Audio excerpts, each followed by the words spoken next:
संघर्ष fast news सदैव आपल्या सेवेत। प्रमुख जो गाव आहे तो वाशिम आणि या वाशिम गावाच्या वाशिम पूर्वच्या महाविकास आघाडी निवडणूक कार्यालयाचे या ठिकाणी उद्घाटन आपण जिल्हाध्यक्ष विद्यालयाच्या शुभारंभ या ठिकाणी झालं।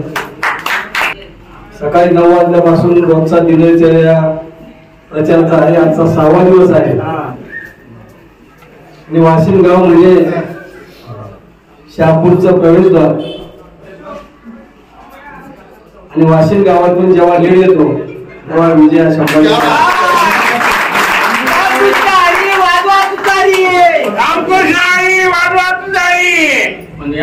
महाविकास आघाडीचे प्रमुख आदरणीय शरदचंद्रजी पवार साहेब, उद्धवजी ठाकरे साहेब आणि राहुलजी गांधी साहेब यांच्या आशीर्वादाने, तुमच्या सर्वांच्या आशीर्वादाने माझ्यावर विश्वास टाकून ही उमेदवारी दिलेली आहे।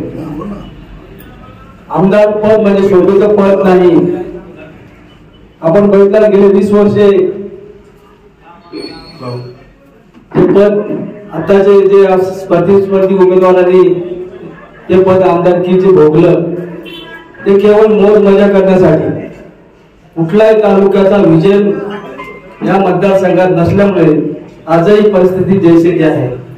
मला 5 वर्षे 2014-19 तुम्ही संधी दिली आणि त्या माध्यमातून विविध प्रकल्प या मतदारसंघात आपण मंजूर करून घेतले। त्या बाहुली सारखी 285 गावाची योजना असेल, क्रीडा संकुल असेल, प्रशासकीय इमारत असेल, बस पोर्ट असेल, घनबस कचरा प्रकल्प असेल, MIDC असेल, एनओडी अपडेटचे रस्ते, हे महत्वाचे प्रकल्प आपण मंजूर करून घेतले। परंतु ज्या 5 वर्षात त्याला चालना भेटल्या पाहिजे होती ती न भेटल्यामुळे ते प्रकल्प जैसे ते आहे। आज आपण बघितलं असेल की मी आमदार झाल्यानंतर दुसऱ्याच वर्षी मी विरोधी पक्षात असताना सुद्धा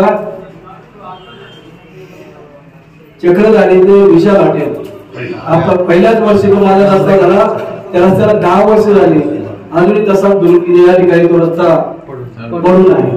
आणि मला वाटतं तो रस्ता माझी द्वार बघतो असं वाटतं। प्रामुख्याने मतदारसंघाचे प्रश्न विधानसभेत आमदारांनी उपस्थित करायचे असतात। 4 टर्म असलेल्या आणि 20 वर्षीय आमदार असलेल्या लोकप्रतिनिधी मतदारसंघाचा एकही प्रश्न अधिवेशनात उपस्थित केलेला नाही। तुम्ही प्रत्येक अधिवेशनाची बाब बघत असाल। आमच्या बाजूचे आमदार सुनीलजी भुसार हे प्रत्येक अधिवेशनात सर्व प्रश्नावर त्या ठिकाणी आवाज उठवतात, पण तो आपले माझे हे सही करून अधिवेशनात गायब झालेले दिसतात।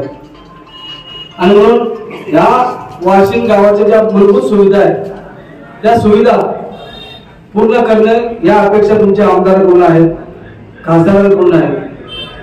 प्रामुख्याने स्वर्गीय विठ्ठलराव भेले साहेबांची सातत्याने या ठिकाणी मागणी असायची की शहापूर हे वाशिम पेक्षा लहान गाव होतं, पण तालुक्यात ठिकाणातून ते नगरपंचायत झाले आणि शहापूरची ग्रामपंचायत, वाशिमची ग्रामपंचायत हिच्या आवडक्या बाहेर शहर हे वाशिम झालेलं आहे। सर्वात जास्त लोकांची पसंती राहण्याची कुठं असेल तर वाशिमची। आणि म्हणून सध्या 30,000च्या वरती किती लोकसंख्या, 70,000 लोकसंख्या। आणि म्हणून तुम्ही मला आमदार करा, पहिल्याच अधिवेशनात वाशिम ग्रामपंचायतची नगरपंचायत करण्याचा प्रस्ताव मी अधिवेशनात त्या ठिकाणी मांडणार आहे।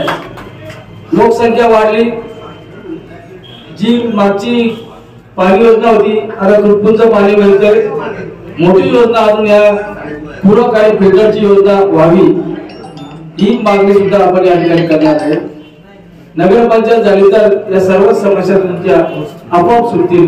आणि म्हणून मी काल कसा त्या ठिकाणी सांगितलंय की मी 2 गावांचे पहिला प्रस्ताव मी या ठिकाणी मांडील, एक वाशिम आणि दुसरा कसारा, जेणेकरून तिथल्या नागरी सुविधा आणि लोकांना मूलभूत सुविधा त्या ठिकाणी मिळायला पाहिजे ही प्रामाणिक भावना तुमचा लोकप्रतिनिधी या ठिकाणी असेल।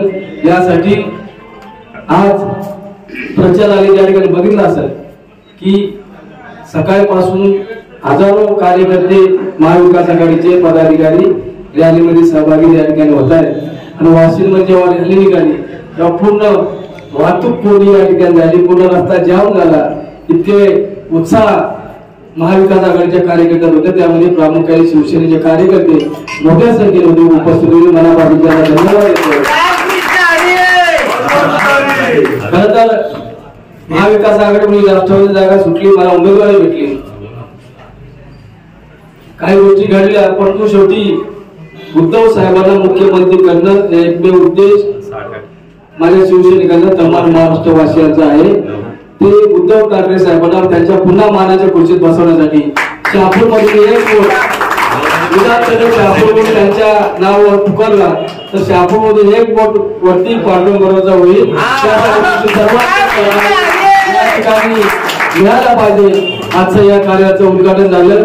आजची तारीख 10, मोजून प्रचार संपायला 8 दिवस आहेत. तर या 8 दिवसात कमीत कमी 2 वेळा तरी आपल्या मतदारावर जाऊन आपली निशाणी तुतारी वाजवणारा माणूस 2 नंबरचं बटन आहे.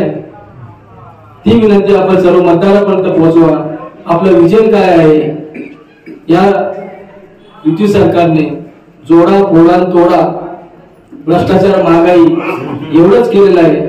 जनता गद्दारीला कंटाळलेली आहे. नक्कीच आमचा राष्ट्रवादी काँग्रेस पक्ष सोडला, घड्याळ सोडलं आणि आता तेच घड्याळ चोर आपल्या समोर उभे आहेत. त्यांच्या घड्याळात 12 वाजवण्याचं काम तुम्हाला येत्या 20 तारखेला करायचं आहे. एवढं त्या पद्धतीत सांगतो. पुन्हा तुम्हा सर्वांचं मनापासून आभार व्यक्त करून धन्यवाद देतो की आपण मोठ्या संख्येने माझ्यासोबत या ठिकाणी उपस्थित राहिला. त्याबद्दल मनापासून धन्यवाद. रामकृष्ण हरी.